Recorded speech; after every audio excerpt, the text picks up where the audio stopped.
Hey guys, it's Kromdar, and with this guide, I want to talk about the damage patterns that exist in Shadowlands dungeons, and how you, as a healer, can prepare to deal with them.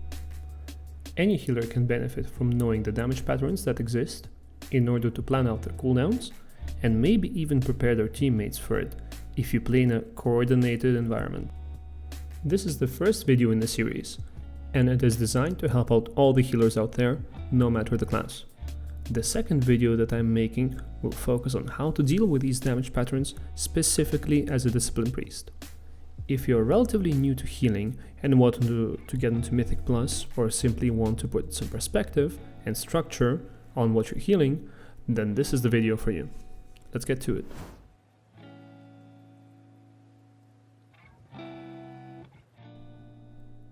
Heavy single target damage most often occurs on the tank.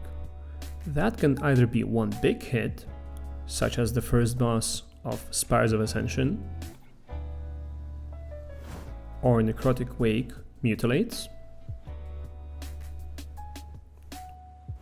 or it can be a massive dot that the target's defensives aren't enough for, such as Muezala,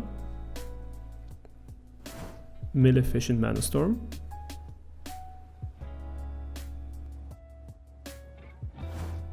or Grant Proctor Berelia in Sanguine Depths.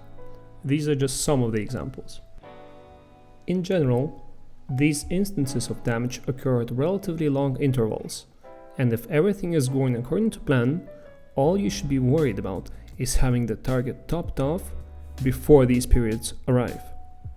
On hierarchies, external cooldowns can be necessary from either the target or yourself as a healer to survive the damage.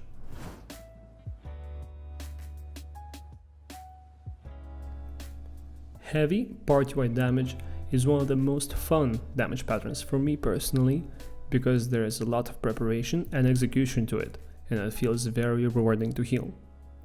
Heavy party-wide damage occurs rarely, perhaps once or twice during an encounter, but if you are unprepared, it can wipe your entire party. Examples are the first boss in Sanguine Depths with his Smash and Orb Soak, Drost Bot Breakers in Mists of Turnaside with their furious thrashing,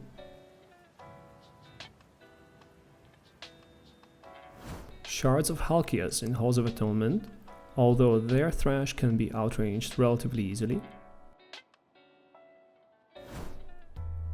Last Boss in Halls of Atonement,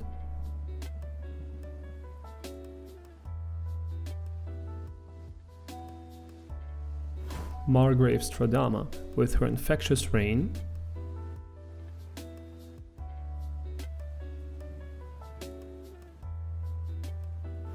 or Enraged Spirits with the Rage cast in the other side. Naturally, Prideful also starts dealing massive party-wide damage if left alive for long. All healers have a form of AoE healing, but generally speaking, at least one cooldown should be saved for each one of these abilities, especially in hierarchies, where a full cast of one such ability will kill you or your entire party if no healing arrives on time.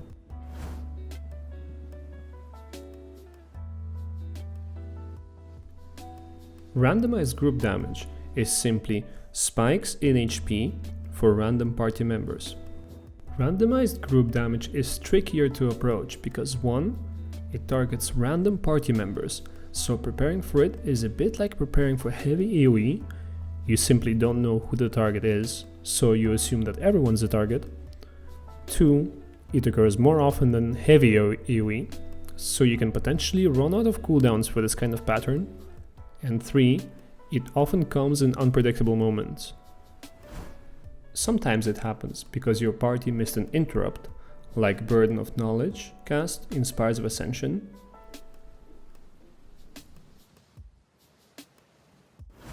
or when taking unnecessary hits from Spiteful. Other times it can be nearly unavoidable, with Hokar's ads targeting random party members,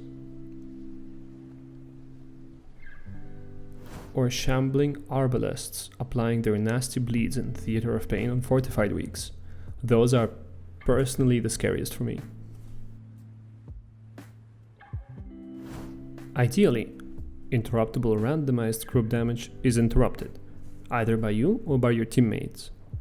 In exchange for being interruptible, they are quite punishing on healers, so if your party isn't helping you, it is largely their fault for dying. Uninterruptible abilities generally deal less damage and are generally rarer, so saving a cooldown for mobs with unavoidable randomized group damage is ideal. Alternatively, you can learn the mobs or bosses that deal this kind of damage and be quick on the spot heals.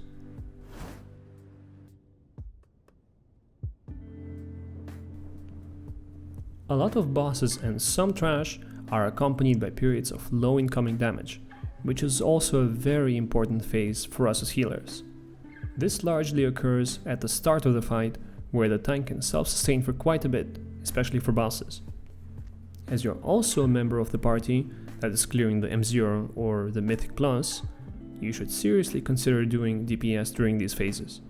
It is important to get out of the mindset that everyone has to be at 100% HP at all times, and perhaps let the tank dip to 50, 40 or 60% HP if you have an opportunity to deal massive damage to the boss instead. The more you play your class, the more you will get a feeling for these safe spots during the fight, where it is okay to let people go to lower HP in order to squeeze out a bit more DPS. As a final notice, you will often find damage patterns overlapping with one another, which is further amplified by the affixes you are playing in a given week. Poor coordination may lead to heavy party-wide damage overlapping with casts on random party members, leading to a wipe, or at least some deaths. Try and identify which damage pattern you have issues with, at which points in the given dungeon these patterns arrive, and adapt your cooldown usage, healing, and damage accordingly. As mentioned before, I will be releasing a separate guide specifically for Disc Priests and how I tend to deal with specific situations and overlaps in my M+ runs. Thank you very much for watching, and I'll see you next time.